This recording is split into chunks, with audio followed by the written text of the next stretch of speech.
오늘 3부 예배 잘 나오셨습니다. 우리 온라인으로 예배하는 모든 분들도 주의 이름으로 환영합니다. 우리 옆 사람 인사할까요? 잘 오셨습니다. 귀한 은혜 받읍시다. 여러분 온라인으로 예배드리시다가 이렇게 대면해서 예배드리니까 너무 좋으시죠? 이곳에 하나님의 임재가 있고 우리 성도들의 얼굴을 볼 수 있다는 것이 얼마나 감사한지 모르겠습니다. 앞으로 하나님께서 우리 모든 예배 가운데 영광 받으시고 다시는 이제 우리가 예배를 중단할 일이 없도록 은혜를 베푸시기를 늘 기도해 주시기를 바랍니다. 오늘 에베소 서는 한 번째입니다. 우리는 작은 예수입니다 라는 제목으로 말씀의 은혜 나누겠습니다. 지난주 기도의 11조 11월달 기도의 11조를 진행했는데요, 코로나 속에서 주시는 감사, 코로나 속에서 드리는 감사란 주제로 진행을 했습니다. 한 해를 돌아보며 잃어버린 시간 같은 코로나 기간에 우리가 뭐 그리 감사할 수 있는 것이 있을까 생각해 봤는데 참 감사한 것이 너무나 많았죠. 특별히 전 세계의 코로나가 유행하면서 지금도 제2차 유행이 유럽 지역에 시작되고 있고 미주대도 시작되고 있습니다.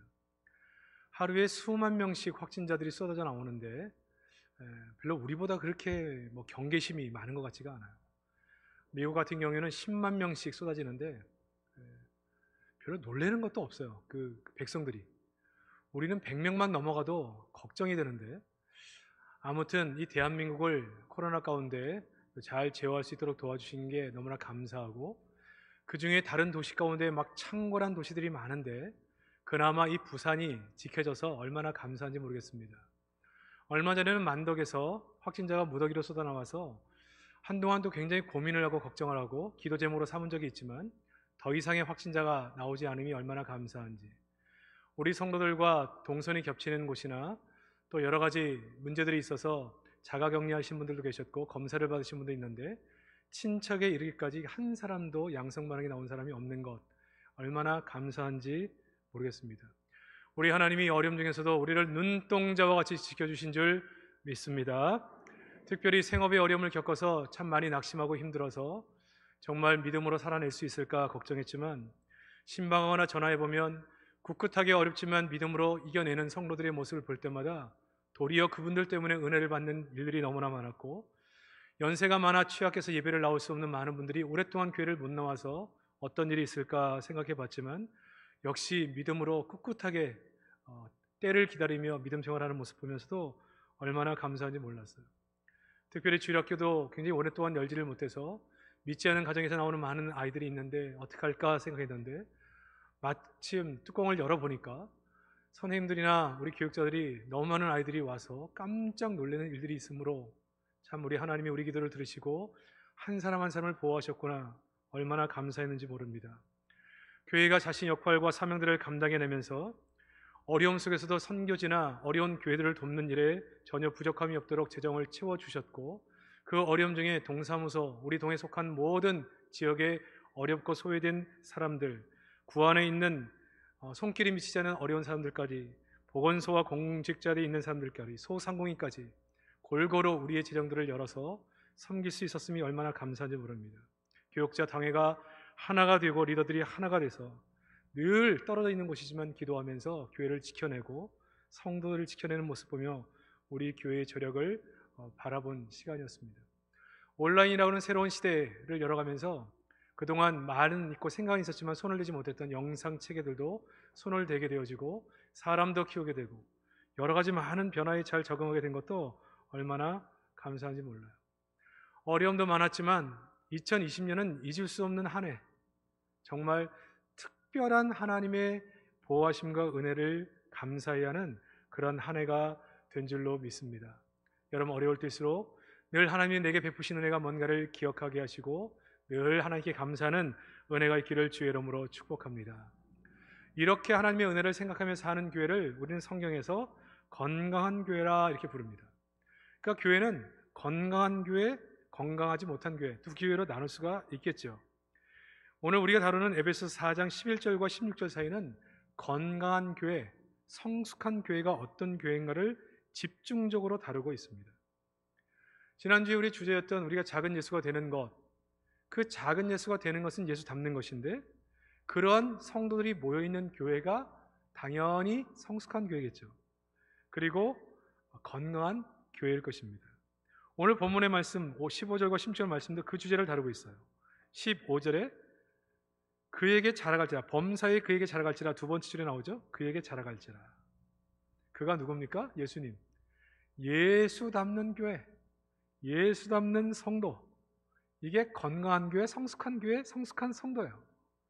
그리고 16절에 보니까 그 몸, 예수의 몸인 교회죠, 자라게 하며 세운다. 어디를 향해 자라가요? 예수 닮는 모습으로.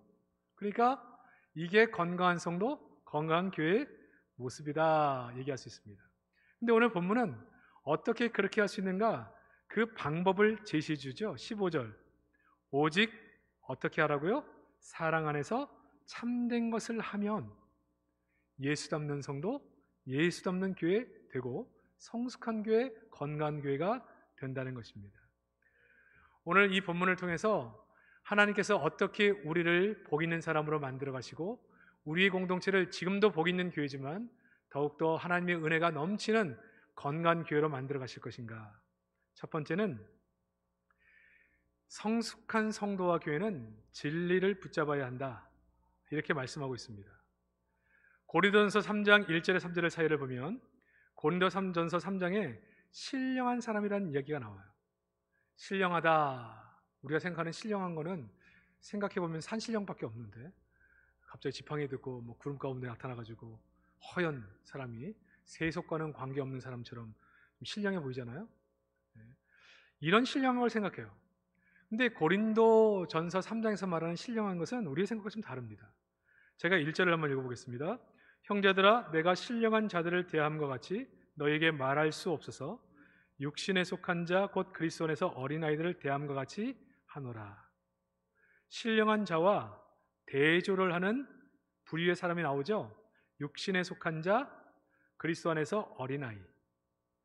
육신에 속한 자와 신앙생활하는 데 있어서 어린아이와 신령한 자는 서로 반대되는 말이다, 이렇게 생각하면 됩니다. 그러면 신령한 자를 유추할 수 있겠죠. 어린아이의 반대말이 신령한 자인 겁니다. 그럼 어린아이 반대말이 뭐예요? 어른스러운 거죠. 어른다운. 이 말은 고린도 교회는 어른스러운, 어른이 없는 교회였다. 신령한 자들에게 말하고 싶었는데, 신령한 자들에게 하는 말처럼 하고 싶었는데, 신령한 사람처럼 대하고 싶었는데, 어른 성도로 대하고 싶었는데 그렇게 못했다는 거예요. 이유가 뭐냐면 대부분 다 어린 아이 신자였기 때문에 그렇다라고 하는 것입니다. 그러면서 그러면 어른 성도는 어떠한 사람이냐 얘기하면서 2절에 내가 너희를 젖으로 먹이고 밥으로 아니하였노니. 젖, 소화시키기 좋은 거죠. 성도들은 은혜로운 거, 위로가 되고 격려가 되고 축복이 되는 말씀을 좋아해요. 이 말씀은 동서고금을 막론하고 모든 사람이 좋아합니다. 다 소화시키기가 좋고 아멘이 저절로 나오는 말씀이에요. 그런데 이 밥, 소화시키기가 조금 어려워요. 우리의 신앙의 삶이 정말 하나님의 은혜 받아 복 받는다 그러면 이게 아멘이 막 저절로 나오는데 예수 닮아가야 된다 얘기하면 벌써 마음에 부담이 돼. 나랑은 아주 먼 얘기 같잖아요. 예수 닮은. 우리 지난주에 서로 보면서 예수님의 얼굴 배운 것 같습니다 인사했더니 서로 말하면서 좀 쑥스럽잖아요. 아닌 줄 아니까. 그래서 이러한 모습 때문에 부담이 돼요. 십자가를 지고 가야 된다, 우리가 주를 위해서 함께 헌신해야 된다, 이런 얘기들은 좀 부담이 돼. 이런 얘기들을 말씀으로 받아낼 수 없는 그러한 상황 속에 있다는 거죠. 어린아이 특징은 말씀을 가려 먹습니다. 먹을 수 있는 말씀과 먹을 수 없는 말씀이 있습니다. 365일 전해지는 말씀을 통해서도 내가 소화시킬 수 있는 말씀만 소화하고 내 마음에 맞는 것, 내가 좋아하는 말씀만 받되 내가 좋아하지 않는 말은 다 걸러냅니다. 되게 불편해합니다. 힘들어합니다. 어린아이죠? 이게 어린아이의 특징이라는 것이에요. 두 번째 어린아이의 특징은 뭐냐? 3절에 보니까 너희는 아직도 육신에 속한 자로다. 왜냐하면 너희 가운데 뭐가 있기 때문에? 너희 가운데 시기와 분쟁이 있으니 어찌 육신에 속하여 사람을 따라 행함이 아니리요.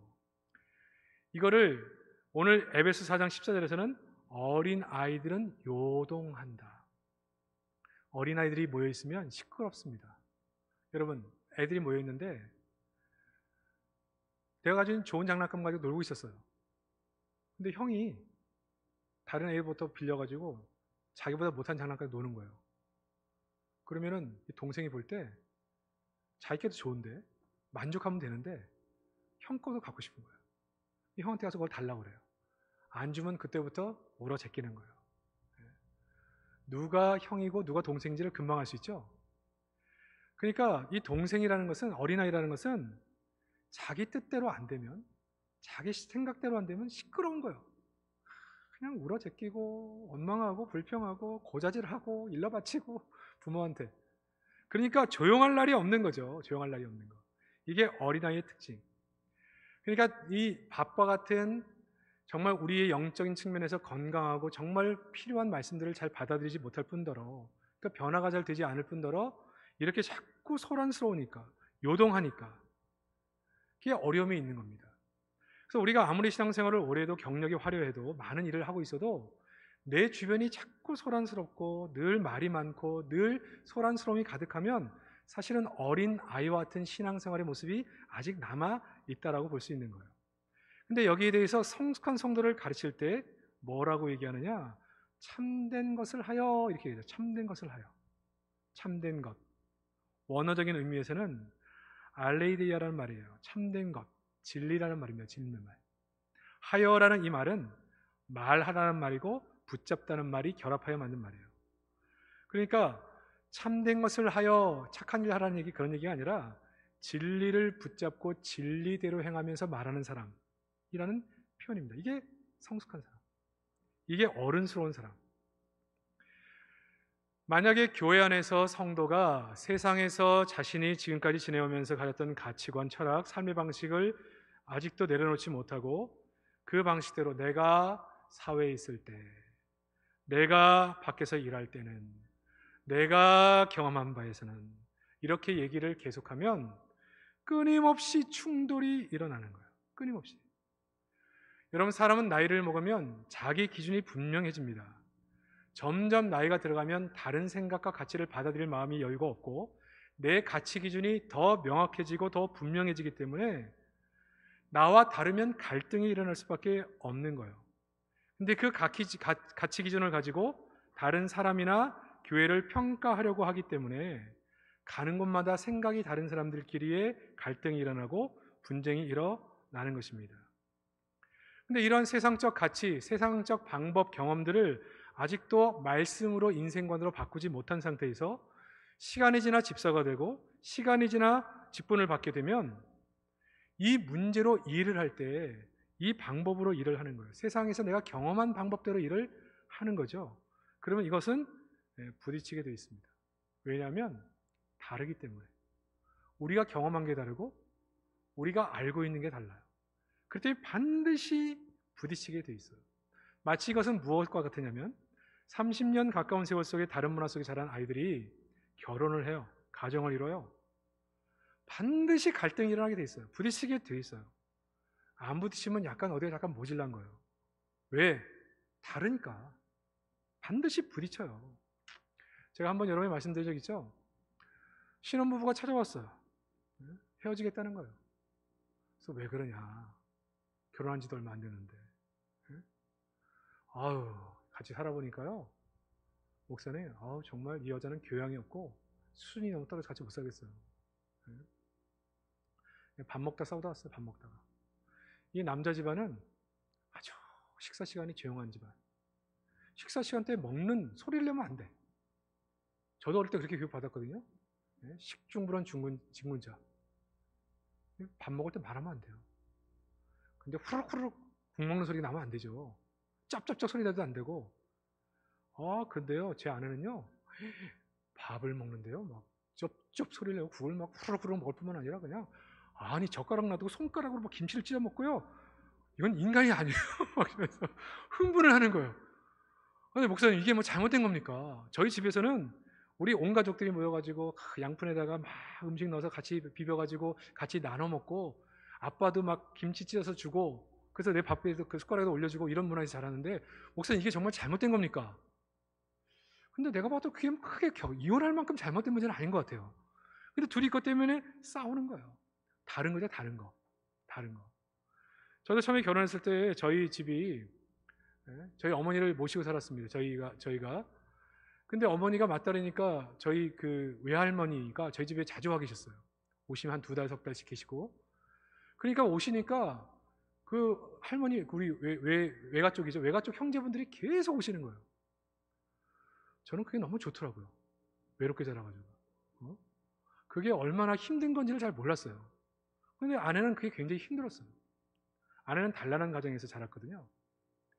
근데 이런 문화적 가치나 생각의 차이가 있는데 나는 내가 다른 것에 대해서 인정을 잘 못한 거예요.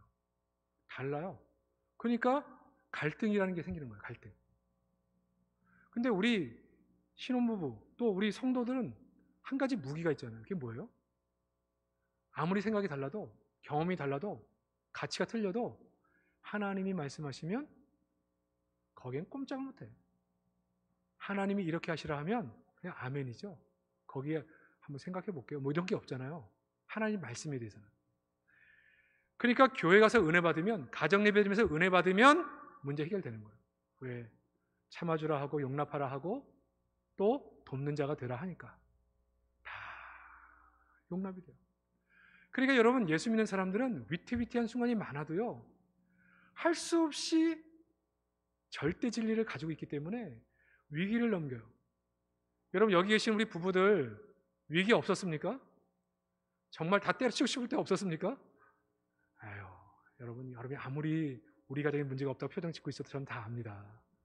수많은 어려움이 있어서. 근데 그 어려움을 참고 넘어가면 인생 자체가 계속 어려운 게 아니잖아요. 여러분, 계속 어려우면 우리가 어떻게 살아요? 그 고비를 넘고 나면 또 새로운 시대가 오는 거예요. 새로운 시대가. 근데 요즘은 안 맞으면 그냥 끝이에요. 서로 갈 길 가자.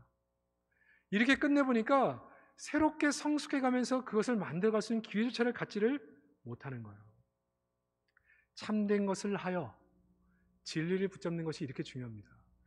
진리를 붙잡으면 진리 가운데는 갈등이라는 게 없어요. 진리는 아멘만이 있을 뿐이에요. 그러니까 이 진리를 붙잡고 살 때 성숙함이 생기는 거예요. 우리가 이 에베소서를 공부하면서 이미 하나 되게 하신 교회를 힘써 지키라. 그 하나됨을 힘써 지키라는 거잖아요.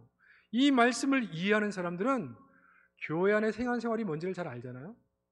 내가 지금 말하는 것, 행동하는 것이 교회 하나됨을 깨는 것인가, 아니면 하나 되게 하는 것인가, 이걸 고민한단 말이죠. 그러니까 용납함이 생기는 거예요. 참아줌이 생기는 거예요. 이게 성숙하며 말씀대로 가는 거예요. 말씀대로. 나는 내 경험상 이건 이해를 못하는 거야. 이건 못 참아. 그렇지만 주께서 뭐라 하시는가, 이게 쉬운 일은 아닙니다. 근데 이거를 실험하는 과정 속에 우리가 조금씩 예수를 닮아가는 거죠. 근데 우리가 이러한 과정들을 겪지 못하게 되면 우리는 어린아이 수준의 신앙에서 벗어나지 못합니다. 그러므로 우리 신앙이 예수를 닮아가기 위해서는 말씀에 거할 줄 알아야 돼요. 말씀을 들을 때 이 말씀을 내 말씀으로 소화할 줄 알아야 되고, 말씀을 읽거나 묵상할 줄 알아야 되고, 말씀을 공부하면서 늘 말씀을 가까이 하고 그 말씀을 깨달아 알아가는 과정이 필요해요. 말씀을 모르고 성숙하는 경우는 없습니다. 그러면 여러분, 어려운 때지만 우리의 시간이 많이 주어지고 집안에서 보내는 시간이 많아졌다고 하면 말씀을 가까이 하고 진리를 붙잡게 되기를 주의 이름으로 축복합니다. 근데 이것만으로는 부족하다는 거예요. 두 번째, 진리를 붙잡되 사랑 안에서 하라는 거예요. 사랑 안에서. 15절에 보면 진리된 가이드 하나를 붙여주는데, 사랑 안에서 참된 것을 하여요. 사랑 안에서. 사랑이 빠진 채로 참된 것을 하여로 가게 되면 율법주의로 빠지게 됩니다. 그래서 누군가를 판단하고 정죄하는 성향으로, 그래서 다른 사람이 볼 때 늘 부정적인 사람으로 그 성향이 굳어져 버려요. 과거에는 안 그랬는데 자꾸 문제점이 보이고 문제를 입으로 자꾸 말하게 되니까 어느 순간부터 문제만 들어와요. 문제만 보여요. 아는 게 많으니까 옳고 그름을 잘 아니까 문제가 자꾸 보여요. 문제가. 사랑이 없으면 이 문제만 보이는 정의감이, 문제를 바로잡고 싶은 옳은 일을 하고 싶은 이 마음이 수많은 사람들을 죽입니다. 수많은 사람들에게 상처를 줍니다. 수많은 사람들을 아프게 합니다. 여러분, 사랑이 없는 개혁, 사랑이 없는 정의, 사람 많이 죽입니다. 왜요? 내가 100% 옳은가요? 100% 옳지가 않거든요. 그럼 여러분, 내 성향이 바른 말하기를 좋아하고 옳고 그름이 굉장히 예민하다라고 하시는 분들은 꼭 하셔야 될 것이 있는데, 사랑 안에서 하셔야 돼요. 사랑 안에서. 그러니까 여러분, 어떤 그 옳은 말을 하고 싶은 사람들은 그 옳은 말을 하고 싶은 욕구의 한 10배 정도는 더 기도를 많이 하셔야 돼요. 그래서 내 마음속에 정말 그리스도의 사랑과 피 묻은 복음의 사랑이 흘러넘쳐서 눈에서 눈물이 뚝뚝 떨어지기 전까지는 그렇게 나가서는 안 되는 거예요. 그래서 사랑으로 다가가면 사람들은 알죠. 저 말씀하시는 저 말씀 속에 사랑으로 하시는구나. 그 말씀이 내게 힘이 되고 나를 바로 세워주는 이유가 되어집니다. 그런데 사랑이 없는 옳음에 대하여 계속 말하고 지적하고 사람들에게 다가가게 되면 사람들이 다 죽어요. 진리로 세우는 게 아니라 사람이 죽어버려요. 그러므로 진리는 내 마음이 감동되어 사랑으로 촉촉하게 젖었을 때, 그때 말을 할 수 있어야 되는 거예요. 여러분, 이 문제를 가정에서 잘 적용해보면 아실 거예요. 여러분, 가정 안에서도 남편과 아내가 서로 옳은 것이 뭔지를 알아요. 나도 옳고 너도 옳아. 옳은 것을 주장하기 시작하면 서로 죽습니다. 여러분, 아내에게 무슨 말을 하고 싶을 때, 남편에게 무슨 말을 하고 싶을 때, 바른 말을 하고 싶을 때 기도 많이 하시고 하세요. 그러면 그 말을 은혜로 받아요. 아, 그렇구나. 근데 기도 없이 사랑 없이 하잖아요. 네? 그러면 한마디 하면 니나 잘해라, 니나 잘해, 니나, 이렇게 얘기되는 거예요. 그럼 이 얘기를 들으면 더 화가 나. 자기가 잘못했는데도 이렇게 얘기하니까 싸움이 커지는 거예요. 절대 못 바꿔요. 여러분, 우리가 정말 옳은 것을 말하고 싶고 정말 바른 것을 하고 싶다면 기도 많이 하셔야 돼요. 정말 사랑이 우리 가슴 속에 충언, 정말 바른 말, 뭐 이런 걸 하고 싶다면 기도 많이 하고 그 일을 해야 그 말에 대해서 감동을 받아요. 그리고 변화가 생기는 거예요. 그래서 이 변화는 말로 변화되는 게 아니라 성령의 은혜로 변화가 되는 거죠. 존 스토트 목사님은 이런 얘기를 했습니다. 진리란 사랑에 의해서 부드러지지 않으면 딱딱하게 굳는 법이고, 사랑이란 진리에 의해서 강하게 되지 않으면 약해지는 법. 그래서 되게 중요하죠. 사랑, 진리. 사랑 안에서 참된 것을 말해야 돼요. 진리를 말할 수 있어야 되는 거예요. 이 모습이 작은 예수의 모습입니다. 그래, 여러분 보세요. 성도들끼리 누군가가 나에게 바라볼 때 늘 나를 위해 기도해요. 나를 바라보는 눈. 어떤 경우는 쌩 지나가는 사람 얼마나 그 기분이 이상해요. 근데 지나갈 때 한 번씩 지나면서 고개를 숙여 인사할 때 쳐다보는 그 눈빛을 보면 그냥 사랑이 뚝뚝, 하트가 뚝뚝 떨어져. 그냥 그분은 그냥 좋은 거예요. 그분이 무슨 말을 하면 그냥 그 말이 들려요. 사랑이 풍성하죠. 근데 정말 신앙생활 할 때 내가 잘못했던 걸 알아요. 근데 정말 누군가가 사랑으로 그것을 바로 잡아주는 사람이 있는 거예요. 그냥 뒤에서 비난하고 욕하는 게 아니라 사랑의 마음으로 나를 위해 기도하고 내게 다가와서 진심으로 내 변화를 위해서 얘기해 주는 사람이 있는 그런 교회. 이 교회가 바로 천국과 같은 교회고 예수 닮은 교회죠. 예수님 사랑으로 제자를 섬기셨지만 해야 될 얘기를 분명히 해주셨어요. 그들이 다른 길로 가지 않도록 잘 가이드를 해주셨습니다. 사랑하는 성도 여러분, 사랑 안에서 진리를 붙잡는 성도들 되시기를 주의 이름으로 축복합니다. 사랑의 마음이, 내 신앙이 바른지 아닌지를 알 수 있는 방법은 내 마음속에 지금 사랑으로 뚝뚝 사랑이 떨어지고 있어요. 사랑이 가득. 누구를 보면 자꾸 뭔가를 주고 싶고 한마디도 말을 격려하고 싶고, 근데 어느 순간부터 내 마음속에 자꾸 짜증이 많아지고 화가 많아지고 내 심령이 자꾸 메말라간다. 아, 내 영혼에 문제가 생겼구나. 하나님께 더 가까이. 이런 과정을 가야 되는 거예요. 만약 우리가 사랑 안에서 진리를 붙잡으면 세 번째, 우리를 작은 예수로 살게 합니다.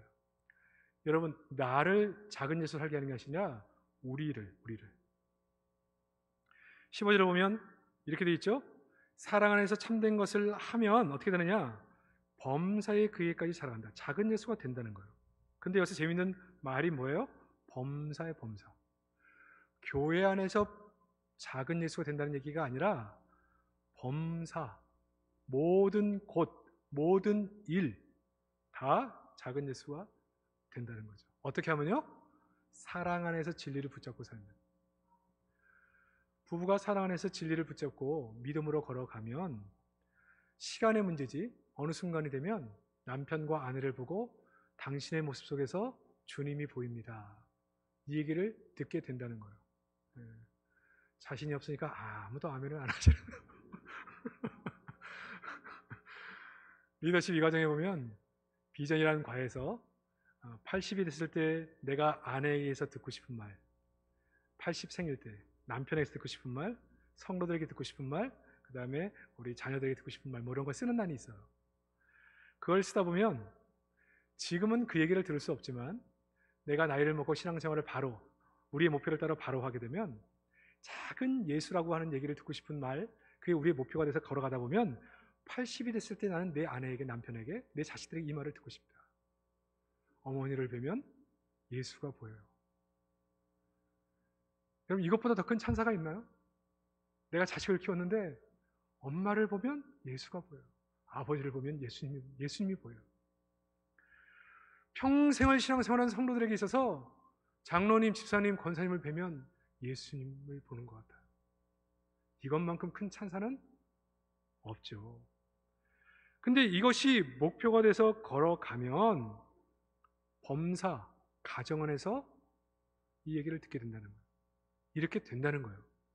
직장 생활을 할 때 일을 하는 매뉴얼과 일 열심히 해야 됩니다. 우리 예수 믿는 사람들은 죽게 하듯이 일을 해야 하기 때문에 정말 다른 사람보다 더 열심히 일을 해야 돼요. 인정받아야 돼요. 근데 그 옳은 것, 바른 일을 사랑 안에서 행해. 일을 열심히 해서 인정받았는데 그 안에 사랑이 있어. 자기가 굳이 안 해도 되는데 사랑으로 옆 사람을 돌보고 배려해주고, 네? 남들이 하기 싫어하는 것을 먼저 하고. 아니, 누가 이 사람을 안 좋아해요? 누가 이 사람을 청구하지 않겠어요? 그러니 이 사람을 향해서 마지막에 얘기하는 거죠. 야, 나는 예수 믿는 사람에 대한 오해가 많았는데 예수 믿으려면 이분처럼 예수를 믿어야 되고 이분을 보면 정말 예수님을 보는 것 같다. 이게 우리의 인생의 목적이에요. 방향, 목표점. 네? 그럼 교회는 어떠냐? 교회 16절, 그에게서 온 몸이 각 마디를 통해 도움을 받음으로 연결하고 결합하여 각 지체의 분량대로 역사, 그 몸을 자라게 하며 사랑 안에서 스스로 세운다. 예수님이 머리잖아요. 우리 몸으로 생각하면 예수님이 머리예요. 예? 머리가 예수님. 근데 이게 연결돼 있어요. 각 지체가 다 연결되어 있는데 연결이 마디마디마다 연결이 돼 있어요. 그러니까 우리 성도 모두는 예수님을 통해서, 말씀을 통해, 기도함을 통해서 은혜를 충만히 받는 이 연결점이 잘 돼 있어요. 그러니까 하나님과 거리두기 하면 안 됩니다. 가깝게 지내는 은혜가 날마다 스스로 공급돼야 돼요. 그런데 몸은 마디마다 연결돼 있어요. 마디마다. 그러니까 성도들끼리 다가가서 서로 섬기는 거예요. 내가 잘하는 걸 가지고 섬겨요.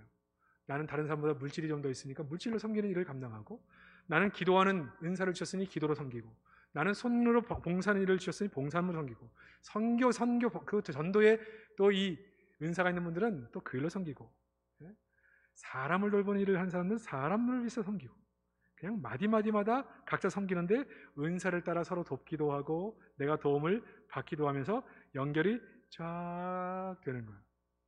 근데 이 과정을 통해서 하나님으로부터 은혜를 받죠. 성도들끼리 서로 주고받으면서 은혜를 나누죠. 이렇게 하면서 온 몸이 함께 자라가는 거예요. 사랑 안에서 서로 사랑하고 진리 가운데 함께 행하면서 서로를 돌보는 거죠. 새로운 사람이 오면 누군가가 친구가 되어주기 위해서 다가가고 그들의 손을 잡아주고 기도해주고, 식당에서 밥을 먹을 때 혼자 누가 밥을 먹고 있으면 먼저 와서 친구가 되어주고 함께 식탁을 놓고 얘기하면서 함께 그분이 교회 안에 정착할 수 있도록 도울 뿐 아니라 어느 정도 성도가 되어지면 사랑방이나 전도에 들어와서 함께 교제할 수 있도록 그들을 섬기고 기도해주고, 자라면서 세례받고 직분받고 봉사하며 예수를 닮아가는 일을 위해서 그냥 마디마디마다 연결해서 서로 주고받고 기도하고 서로 섬기며 사는 거예요. 이 코로나가 교회가 교회되게 하는데 왜 큰 문제냐? 사람을 못 만나게 해요. 사람을 단절시켜요. 마디와 마디를 다 끊어놔요. 그래서 이 코로나가 무서운 거예요. 그래서 우리는 코로나라고 하는 이 전염병, 앞으로 이런 거가 유사한 것이 안 나타난다는 보장이 없습니다. 그럼에도 불구하고 우리끼리 이런 끈끈함, 서로의 관계들이 마디마다 연결된 관계들이 단절돼 버리면 안 돼요. 끈끈하게 연결돼서 서로 기도해주고 도와주고 바라보면서 마디마디 역할. 믿음이 연약한 자들은 이 마디마디에서 예수님을 더 사랑할 수 있도록 이번에 기도 11조가 있던데 기도 한번 하러 갑시다. 우리 믿음이 이렇게 있으면 안 됩니다. 우리가 한번 일어납시다. 예배가 회복됐다는데 이제 우리는 교회 갑시다. 그러면 서로 힘을 북돋우고 애써주시고 서로 연락도 하고 같이 밥도 먹고 그러면서 으쌰으쌰 하는 거죠. 이 전도의 사랑방 무슨 뭐 기관들 주일학교 살 건 없어요. 모든 것이 이렇게 마디마디마다 주님과 연결된 머리로 연결됐고 지체들끼리 마디마다 연결돼서 서로 부르심을 받은 대로 섬기며 사랑하면서 이렇게 자라는 것. 이게 교회인 거죠. 그래서 교회는 아무리 숫자가 많아도 이런 교제가 거미줄처럼 쫙 연결되기 때문에 그 안에서 서로 함께 자라가는 은혜가 있는 거예요. 저는 우리 교회가 코로나가 위드 코로나 함께 가는 코로나 시대를 살아가고 있지만 어느 때보다 더 끈끈해지시기를 주의 이름으로 축복합니다. 교회제가 단절되는 것이 아니라 더 가까워지는 거예요. 더 가까워지는 거예요. 원래 이 관계라는 것은 고난이 있으면 더 끈끈해져. 더 끈끈해져. 이게 교회예요. 근데 더 큰 은혜가 있습니다. 그게 뭐냐면요. 사랑으로 진리를 말하는 과정을 통해서 다른 사람을 섬기는 삶이 결국 나를 섬기는 삶이에요. 이게 저는 얼마나 큰 은혜인지 몰라요. 16절 말씀 끝을 보세요. 사랑 안에서 스스로 세우느니라. 각 지체의 분량대로 역사하여 그 몸을 자라게 하죠. 서로 연결해서 막 자라게 하는데 이렇게 서로를 섬기는 게 다른 사람을 섬기는 게 어떻게 된다는 거예요? 나를 섬기는 것과 똑같다는 얘기예요. 다른 사람을 세우기 위해 애쓰는 것이 나를 세우는 것이다. 남을 돕는 것이 나를 돕는 것이다. 야, 이게 정말 기독교 정신의 아주 백미입니다. 백미. 그래서 성도는 자기 몫을 주장하지 않아요. 주는 것을 두려워하지 않아요. 우리가 섬기는 이유는 내가 주고 내가 손해본다. 이 개념에서 끝나면 이건 카톨릭입니다. 그냥 희생, 고난의 종교. 그런데 내가 뭔가를 섬긴다고 하는 것은 이 교회론의 입장에서 보면 나를 섬기는 거예요. 그러니까 서로 바라보는 관점이 틀린 거예요. 여러분이 그 대신방을 할 때 신방대원에 식사대접을 하는 분들이 많잖아요. 식사대접을 한다. 그러면 내가 오신 분들에 감사해서 식사대접을 한 거죠. 근데 그 식사대접을 하는 과정이요. 주님이 그 식사대접을 받은 것으로 여기셔요. 이건 우리의 관념 속에 있는 것이 아니라 실제가 그래요. 왜 그런지 아십니까? 주님은 머리, 우리는 몸이에요. 그러니까 여러분과 나도 하나고 주님도 우리와 하나예요. 그러면 우리의 지체 중에 한 명을 섬긴 것은 주님을 섬긴 거예요. 그래서 제가 신방 가면 그렇게 기도하죠. 이 자리에 주님이 계셔서 이 대접을 받으셔야 하는데 우리가 대신 대접을 받습니다. 주님이 이 자리에서 대접을 받으시고 이 가정을 축복해 주옵소서. 철저한 성경적인 관점에서 하는 기도예요. 네? 여러분이 신앙생활 하다가 정말 힘겹게 사는 성도, 어려운 성도를 바라보다가 정말 그분과 가깝지 않아서 눈물로 기도를 시작했어요. 주님은 자기를 위해 한 기도로 받으세요. 그래서 그렇게 그분을 위해서 눈물로 기도했을 뿐인데 이상하게 내 기도는 기도 제목을 얘기 안 했거든요. 기도 안 했거든요. 내 기도 제목이 응답돼요. 이 원리가 어디서 나오느냐? 내가 누군가를 위해서 간절히 기도한 그 기도를 주님이 그 기도를 그대로 받으시는 거예요. 자기 한 기도로 받으시는 거예요. 그러면 주님이 보실 때 그 기도를 하는 사람이 너무너무 고맙겠죠. 그럼 주님은 다 아시니까 그 사람에게 어떤 기도 제목인지를 아시는 거예요. 그 기도하는 사람에게 구하지 않은 것까지 주시는 거예요. 이게 솔로몬의 기도죠. 그 여러분 기도하는 사람은요 아주 수지 맞는 거예요. 그러니까 여러분이 교회 안에서 기도하는 사람이 많으면 많을수록 이건 잘못될 수가 없어. 왜? 주님을 기쁘시게 하는 거니까. 주님이 그 기도를 다 받으시니까 그 기도를 내가 구하지 않은 것까지 전부 다 들으시고 응답을 주세요. 나 이건 기도 안 했는데? 이런 것까지 응답을 싹 다 주시는 거예요. 이게 완전히 뭐 대박이죠, 대박. 근데 예를 들어서 우리가 누군가를 섬길 수 있는 기회, 대접할 수 있는 기회가 왔다. 야, 이건 뭐 기회입니다, 기회. 예? 이럴 때는 어떻게 하느냐?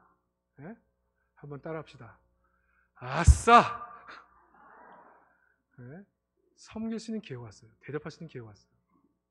제가 요즘 우리 교회들을 보면서 느끼는 게 뭐냐면요, 교회들이 재정적으로 많이 어려우니까 선교사들이 들어오거나 어려운 교회들이 방문하거나 이런 것들을 부담스러워요.